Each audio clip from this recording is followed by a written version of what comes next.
నెలకి 50,000 నుండి 60,000 ఆదాయం రన్ టైలర్ యాప్లో ఆర్డర్ కంప్లీట్ చేసి పేమెంట్ పొందండి.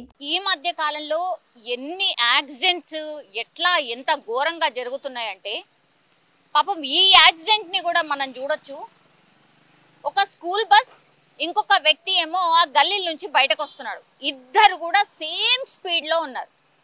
ఒకటి ఏంటంటే ఇప్పుడు గల్లీలు ఉంటాయి, ఒక చౌరస్తా లాగుంటుంది, చిన్న చిన్న చౌరస్తాలు అనుకోండి. ఇప్పుడు అక్కడి నుంచి వచ్చే వెహికల్ ఆ గల్లీల నుంచే వ్యక్తికి కనిపించదు. సేమ్ ఈ బస్కి కూడా గల్లీల నుంచి వచ్చే వెహికల్స్ కనిపించవు, కానీ స్పీడ్ మాత్రం ఎక్కడ కూడా తగ్గట్లేదు. అంటే ఎగ్జాక్ట్గా ఈ గల్లీకి ఆపోజిట్ ఇంకో గల్లీ, అంటే ఈ నుంచి స్ట్రైట్గా మనం ఇంకో గల్లీలోకి ఎంట్రీ అవ్వచ్చు. ఇక్కడ నుంచి అటు ఇంకో రోడ్డు, స్ట్రైట్ రోడ్డు ఉంటుంది కాబట్టి ఆ వెహికల్స్ అట్లా పోతూ ఉంటాయి. అక్కడ ఎంత జాగ్రత్తగా డ్రైవ్ చేయాలి అనే దానికి బెస్ట్ ఎగ్జాంపులే ఈ ఇన్సిడెంట్ అనుకోవచ్చు. ఆ వ్యక్తి ఎవరైతే ఉన్నాడో ఆయన అమలాపురంకి సంబంధించిన వ్యక్తి. ఆయన పేరు వచ్చేసి నాగరాజు. ఆయన వృత్తిరీత్యా ఆయన పొట్టకుటి కోసం ఇక్కడ ఉంటూ ఆయనకు కూడా మ్యారేజ్ అయింది. సో ఆయన పనిలో ఆయన వెళ్ళి వస్తున్నటువంటి టైంలో ఈ యాక్సిడెంట్ అయితే జరిగింది. మీరు చూడండి, ఆయన హెల్మెట్ కూడా పెట్టుకున్నాడు. నాగరాజు ఇప్పుడు మీరు ఏవైతే బైకర్ని చూస్తున్నాడో ఆయన హెల్మెట్ కూడా పెట్టుకున్నాడు. కానీ ఒక్కసారిగా ఆ బస్ అండ్ ఆయన ఒకటే స్పీడ్లో ఉన్నారు. పోనీ గల్లీలు ఉన్నాయి కదా స్లోగా వెళ్దామని ఆ పర్సన్ అనుకోలేదు, ఇటు బస్ డ్రైవర్ కూడా అనుకోలేదు. అంటే ఆయన తొందర ఆయనకుంది.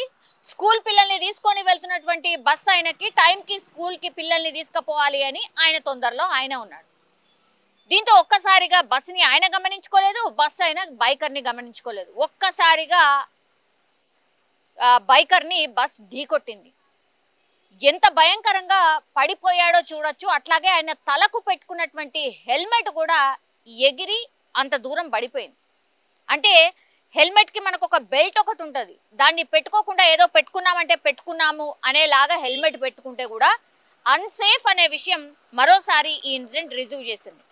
దీంతో ఏమైపోయింది, స్పాట్లోనే ఆ బస్ ఢీకొట్టడం, హెల్మెట్ గాల్లో ఎగిరిపోయింది. కాబట్టి డైరెక్ట్గా ఆయన రోడ్ మీద పడిపోయిండు. ఆర్ గట్టిగా ఆయన హెడ్ రోడ్డుకి ఢీకొట్టింది. దీంతో స్పాట్లోనే చనిపోయిండు నాగరాజు.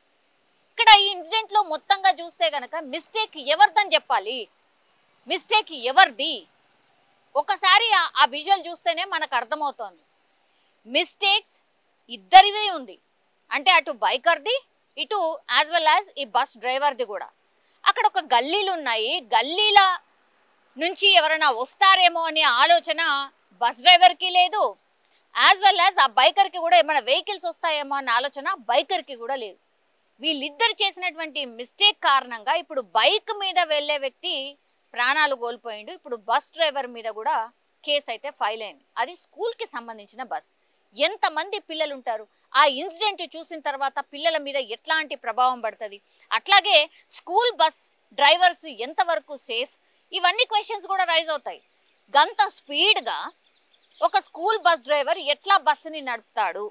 ఇప్పుడు ఈ ఇష్యూ రాగానే మొన్న కూడా ఒక 2-3 ఇన్సిడెంట్లు జరిగినాయి. పాపం చిన్న చిన్న పిల్లలే ప్రాణాలు కోల్పోయినరు. మిస్టేక్ ఎవరిదైనా కనుక, అంటే ఆ బైకర్దా, లేకపోతే బస్ డ్రైవర్దా, లేకపోతే టిప్పర్ లారీదా, కానీ ప్రాణాలు కోల్పోతుంది మాత్రం 2 వీలర్ మీద ప్రయాణిస్తున్నటువంటి వాళ్ళే ప్రాణాలు కోల్పోతున్నారు. ఇప్పుడు ఈ ఇన్సిడెంట్లో ఏమైపోయింది, బైకర్ది ఎట్లాంటి మిస్టేక్ లేదు, ఈ బస్కి సంబంధించిన డ్రైవరే అంత ర్యాష్గా డ్రైవ్ చేస్తూ వచ్చాడు. ఎందుకంటే మా అబ్బాయి హెల్మెట్ కూడా పెట్టుకున్నాడు, ఎంత గట్టిగా స్పీడ్గా ఢీకొట్టిండంటే హెల్మెట్ కూడా ఎగిరిపోయి బయట పడిపోయింది. కాబట్టి తగిన న్యాయం చేయాలి అంటూ మియాపూర్కి సంబంధించిన పోలీస్ స్టేషన్ ముందు ఇప్పుడు నాగరాజు ఎవరైతే చనిపోయిండో వాళ్ళ కుటుంబ సభ్యులు ఆందోళన చేశారు. మేమేదో పొట్టకూటి కోసం బతకడానికి వచ్చినాం, ఇప్పుడు యాక్సిడెంట్లో మా బిడ్డ ప్రాణం పోయింది, ఇప్పుడు మా ఆధారమే మా కొడుకు, అట్లాంటిది మా పోరాని ప్రాణమే పోయింది, అట్లాగే భర్తనే మీదనే ఆధారపడి భార్య కూడా ఉంది, ఇప్పుడు ఆమె కూడా అనాథ అయిపోయిన పరిస్థితి. సో తగిన న్యాయం చేయాలి. స్కూల్ వాళ్ళు చేస్తారా, గవర్నమెంట్ చేస్తుందా, ఇంకోట మాకైతే తెలియదు, కానీ మేమైతే నాగరాజు మృతదేహాన్ని తీసుకువెళ్ళము అంటూ అక్కడ ఆందోళన చేయడం స్టార్ట్ చేశారు. ఈ ఇన్సిడెంట్ చూసిన తర్వాత ఎంత దారుణం అంటే ఎట్లా డ్రైవింగ్ లైసెన్స్లు ఇస్తున్నారు, అసలు ఎట్లా డ్రైవ్ చేస్తున్నారు, రోడ్డు మీద ఇంత ర్యాష్గా డ్రైవింగ్ ఎట్లా చేయగలుగుతారు అనేది పెద్ద ఎత్తున ఒక చర్చ అయితే స్టార్ట్ అయింది. కానీ మీకేమనిపిస్తోంది ఇప్పుడు ఈ ఇన్సిడెంట్ని చూసిన తర్వాత, ఆ విజువల్ని చూసిన తర్వాత మీకేం అర్థమైంది? ఇక్కడ మిస్టేక్ ఎవరిది ఉంది? బస్ డ్రైవర్దా లేకపోతే ఈ బైకర్దా? ప్లీజ్ మీరు కూడా ఈ ఇన్సిడెంట్ మీద కామెంట్ చేయాల్సిందిగా కోరుతున్నాం. ఎందుకంటే డైలీ లైఫ్లో ఇవన్నీ కూడా మనం ఫేస్ చేసేటటువంటివే. అట్లాగే మనకు కూడా తెలుసు అంటే ఎట్లా డ్రైవ్ చేయాలి, ఎక్కడ ఎలా వెళ్ళాలి అని తెలుసు. కానీ ఇగో ఇట్లా చిన్న చిన్నగా ఏమొస్తాయిలే అని ఓవర్ కాన్ఫిడెన్స్తో పోతే ఇప్పుడు ప్రాణాలే గాల్లో కలిసిపోయినటువంటి పరిస్థితి. సో ఈ విజువల్ చూసిన తర్వాత మీ అభిప్రాయాన్ని కూడా తెలియజేయాల్సిందిగా కోరుతున్నాను.